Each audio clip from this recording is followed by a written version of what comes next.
Ladies and gentlemen, my fellow citizens, 12, 11, 10, I gone to Sherlock Holmes. Mission sequence.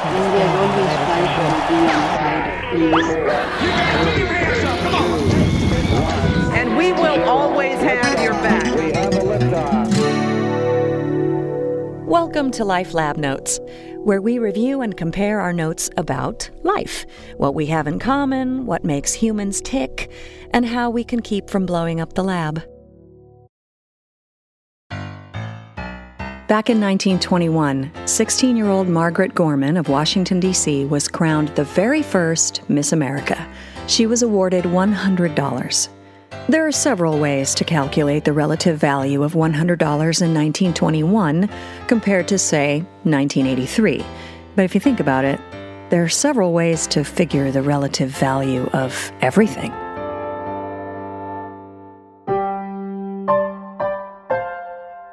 I was a junior at Cal Poly San Luis Obispo and needed money. So when I saw a posting for the $1,500 first prize offered by the San Luis Obispo beauty pageant, I signed up, thinking only of the potential prize money that would help pay for another trimester back in 1983. I attended the first few pageant meetings with the other dozen contestants, and we listened to the requirements, choosing a talent, the swimsuit competition, the interview, the heels, the makeup, the hair, the group dance. I distinctly remember that it was during the makeup application segment at the third meeting that I got that feeling in my gut that this was not for me. I sat through the meeting, deciding that I would withdraw after the other girls left.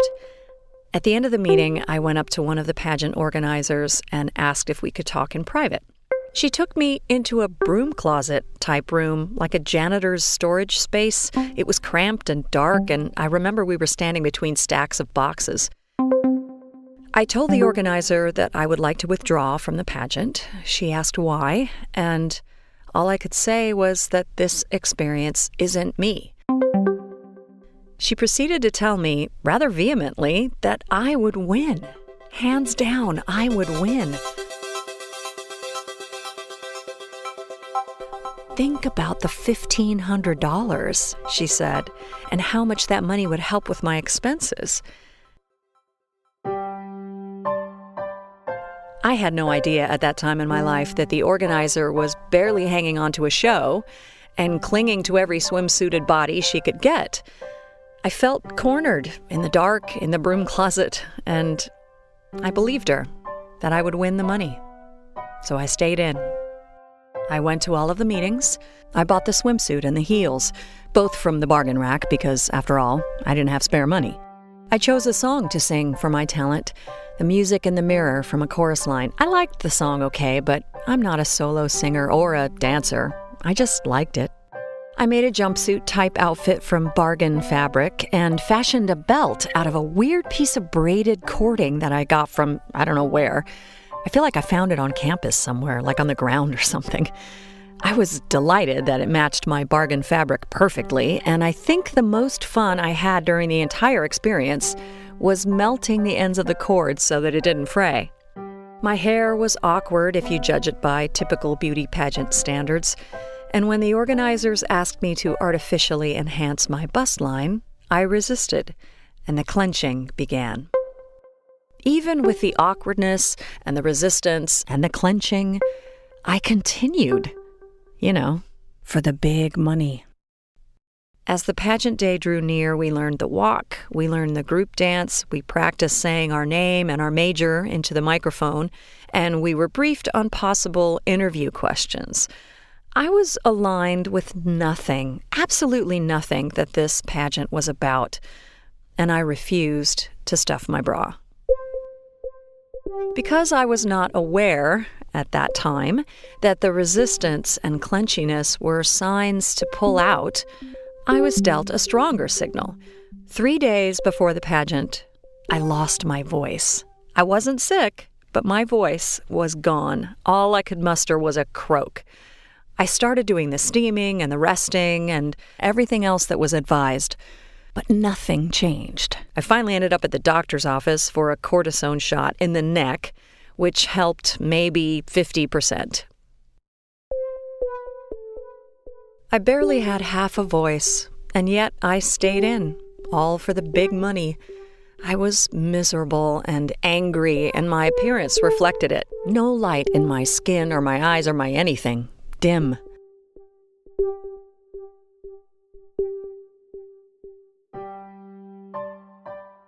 To add to my discomfort, each of the contestants was assigned a pageant mom.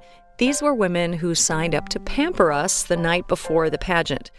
The only thing I wanted to do at this point was sleep in my own bed, but I was not allowed to do that.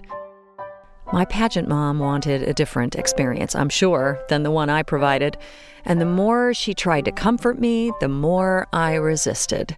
She gave me a delicate necklace that I was sure would bust with one turn of my strong, sturdy neck. She wanted to tuck me into the fluffy white princess bed in her home that night and share her wisdom with me. She wanted to make me her pet for the night, and I just wanted to be alone with my croaking, spiritless self. The next morning, pageant day, my pageant mom fixed me a wonderful breakfast, and I did my best to show some appreciation and brightness, but it was strained.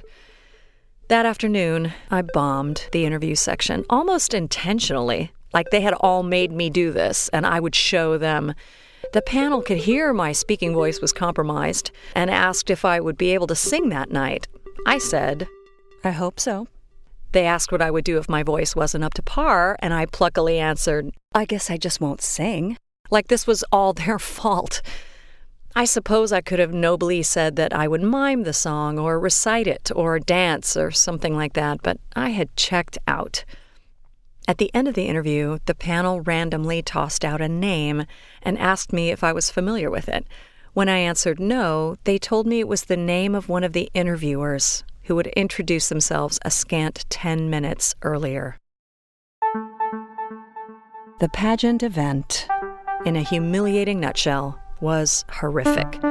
I barked out my name at the microphone and forgot what my major was. The talent section was all struggle and effort and raspy and muscular. Years later, my mom, my real mom, would describe it as macabre.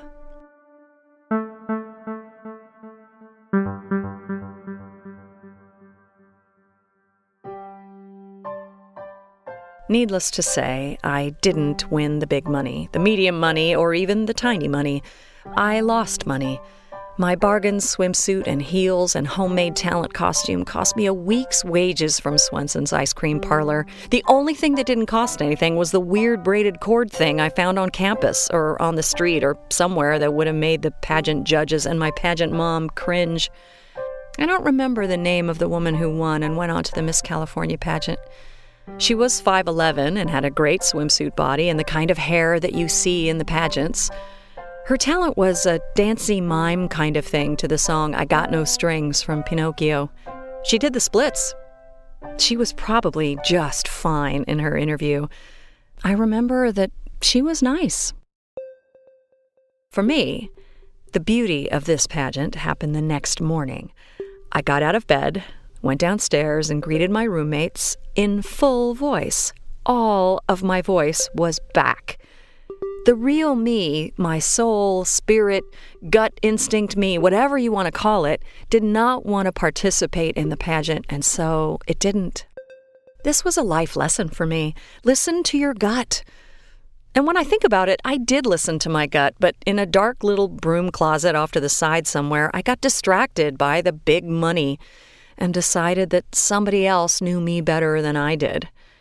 Okay, so now I'm revising my life lesson from just a few moments ago to this. Listen to your gut and don't get distracted. And here's a further revision, just in. This story used to make me cringe as I remembered it. I would feel myself still trying to make it the pageant's fault that I had to go through all of it. I made fun of the woman who won when she did nothing to me. I rolled my eyes when it came to my pageant mom, and I resented the interviewers and their tricky name question. But I don't feel any of that anymore.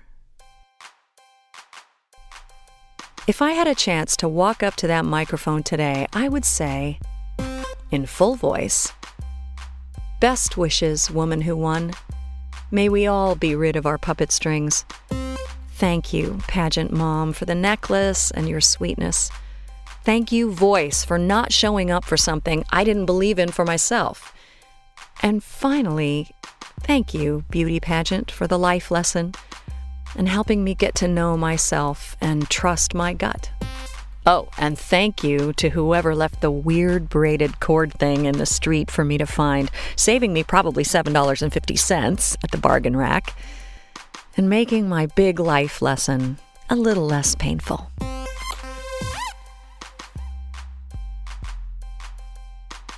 Life Lab Notes is produced by me, Sylvie Zamora.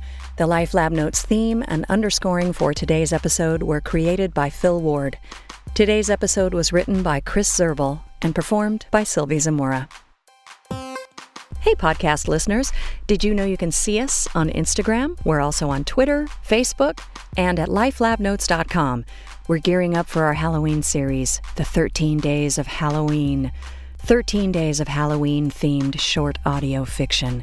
Some are funny, some are creepy, some are both. Stay tuned.